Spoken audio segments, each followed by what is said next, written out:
Жын патшасының пайғамбарды мойындауы.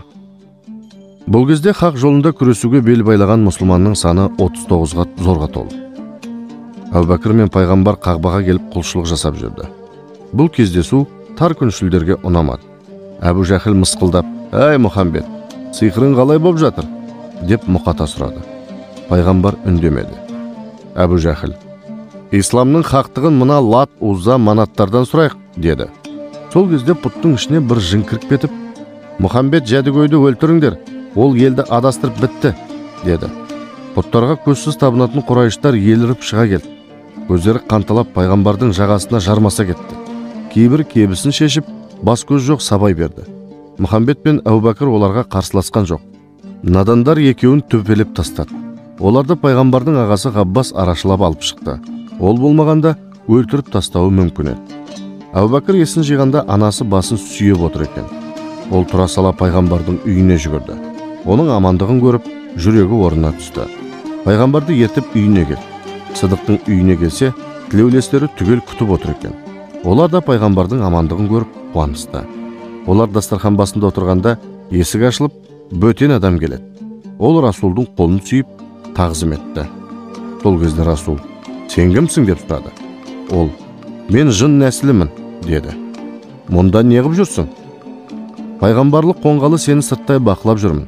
Құранды тыңдадым. Сенікі хақ дін. Бүтін қағбада пұттарды сөйлетіп, бәріңді араңдатқан кәпір жынның бірі еді. Жаңа ғана көп жынның көзінше мен оның басын шаптым. Бұдан бұлай саған жындар зиян қылмайды». «Атың кім?» «Есімім Самаш, жындардың патшасы менмін. Сенің дәрежеңді естіп, түріңді бір көруге ынтықпын. Бізге де пайғамбарлық ет» деп өтінді. «Менің дәрежемді қайдан білдің?»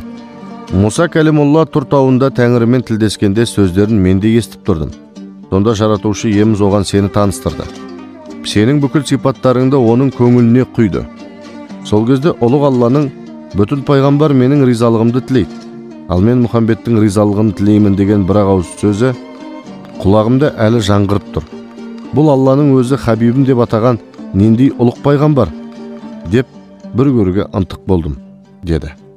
Пайғамбардың сахабалары мұны естігенде Расулдың ұлық дәрежесін танығанының үстіне тани берді. Сол кезде пайғамбар: «Ендеше сенің атың бүгіннен бастап Абдулла болсын» деді. «Абдулла, енді қағбаға емін еркін барып, насихатыңды айта бер. Қаласаң бір пұттың ішіне кіріп, сенің сөзіңнің ақ екеніне куәлік берейін» деді. «Ниетіңе рахмет. Мені онсыз да сиқыршы деп атайды.